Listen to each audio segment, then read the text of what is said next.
ኢትዮጵያ በተያዘው የ2018 በጀት ዓመት በወሊድ ወቅት የሚያጋጥም የእናቶች ሞት ቁጥርን ለመቀነስ እየሰራች መሆኗን የጤና ሚኒስቴር አስታውቋል።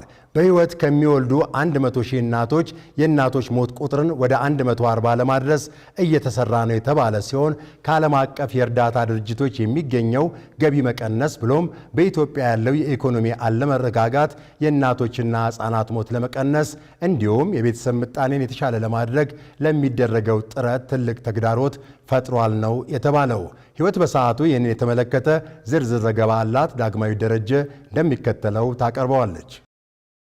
በአውሮፓውያኑ 1992 የተቋቋመው የኢትዮጵያ የጽንስና ማህፀን ሐኪሞች የሙያ ማህበር በዋናነት የጽንስና ማህፀን ሐኪሞች ከጤና ሚኒስቴርና ከሌሎች አጋር አካላት ጋር በመሆን በሀገሪቱ ውስጥ ያለውን የስነ ተዋልዶ ጤና አገልግሎት ለማሻሻል ዓላማ አድርጎ የተቋቋመ ማህበር ነው። ታዲያ ይሄው ማህበር በየዓመቱ የሚዘጋጀውን ዓመታዊ ጉባኤ ዘንድሮ ለ34ኛ ጊዜ ያካሄደ ሲሆን በመድረኩም ከዓለም አቀፍ የእርዳታ ድርጅቶች የሚገኘውን ገቢ መቀነስ ብሎም በኢትዮጵያ ያለውን ኢኮኖሚያዊ አለመረጋጋት ለዘርፉ ትልቅ ተግዳሮት መሆኑ ተነስቷል።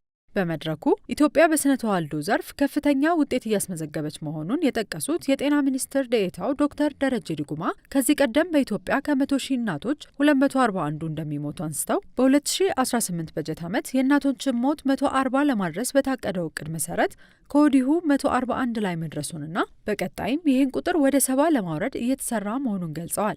Some of the lessons that we can share to the global community is the success that we have in SRH over the last many years. As Haile-Mariam rightly mentioned, recently we have disseminated the Ethiopian Demographic and Health Survey. We have seen remarkable changes, but we still have areas that we need to take seriously. Life expectancy of Ethiopians has raised from 65 to 68 over the last 5 years. በስነ ተዋልዶ ጤና ዘርፍ ለዓለም ህብረተሰብ ልናጋራው የምንችለውን ስኬት አስመዝግበናል። የእናት ሞት ቀደም ሲል ከ100,000 እናቶች 241 ይሞቱ የነበረ ሲሆን 140 ለማድረስ በያዝነው እቅድ መሰረት አሁን ላይ 141 ደርሰናል። ይህም ታዲያ ኢትዮጵያ በ2030 የእናቶችን ሞት ወደ 70 ዝቅ እንደምታደርግ እርግጠኛ ነኝ። 1 out of 100,000 live births, as you can see, and we are almost very close to the SDG. Our plan was 140 by 2030, but I think we're very close, and I'm sure by 2030 Ethiopia will reach the target of 70. What do you think? የኢትዮጵያ የጽንስና ማህፀን ሐኪሞች የሙያ ማህበር ፕሬዝዳንት ዶክተር ኃይለማርያም ሰኚ በበኩላቸው የእናቶችና የጨቅላ ህጻናት የሞት ምጣኔ መቀነሱን አንስተው የቤተሰብ ምጣኔ ላይ ግን በኢትዮጵያ ከ6 እና ከ7 ዓመት በፊት ከነበረው እንቅስቃሴ አሁን ደካማ አፈጻጸም ማሳየቱን ያነሱት። ይህም ታዲያ ከመንግስትም ሆነ ከተለያዩ የሙያ ማህበራት ትልቅ የቤት ስራ እንደሚጠበቅ የሚያሳይ መሆኑን ተናግረዋል። እንግዲህ የቅርቡ ሪፖርት ኢዲኤችኤስ የሚባለው የእናቶች ሞት፣ የህጻናት የጨቅላ ህጻናት ከ5 ዓመት በታች ከ1 ዓመት በታች በደንብ ቀንሷል የሞት ምጣኔ።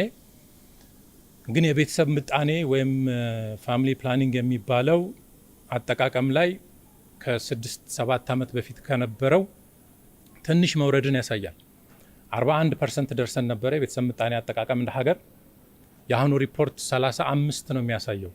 በ6% ወርደናል። እንግዲህ ይሄ መንግስትም እኛ ሙያ ማህበራትም ባለሙያዎችም ትልቅ የቤት ስራ ከፊት ለፊታችን እንዳለ ነው የሚያሳየው። በመርሃ ግብሩ ላይም ከዩኤስኤድ እና ከሌሎች ዓለም አቀፍ የእርዳታ ድርጅቶች የሚገኘው ገቢ መቀነስ ብሎም በኢትዮጵያ ያለው ኢኮኖሚያዊ አለመረጋጋት ለዘርፉ ትልቅ ተግዳሮት መሆኑን ተነስቷል። ችግሮች ብቻ ሳይሆን የመፍትሄ አቅጣጫዎችም በተነሱበት በዚሁ መድረክ የሀገር ውስጥ የገንዘብ አስተዳደርን ማሻሻልን ጨምሮ ብቁ የሆኑ ባለሙያዎችን መፍጠር የሚያስችል ስልጠና መስጠትና መንግስት በጤናው ዘርፍ ያስቀመጣቸውን የፖሊሲ አቅጣጫዎች ተግባራዊ ማድረግ በመፍትሄነት መቀመጣቸውን ሰምተናል። በተለይ አሁን እያየናቸው ያለነው ከፈንዲንግ መቀነስ ጋር በተለይ የዩኤስአይዲ እና ሌሎች ዶነሮች ፈንድ መቀነስ እንዲሁም የስነ ተዋልዶ ጤና ላይ እንደ ተግዳሮት ሆኖ እንደ ቻሌንጅ ሆኖ ካለው የኢኮኖሚክ ኢንስታቢሊቲ ጋር እንደ ቻሌንጅ ሆኖ ተነስተዋል።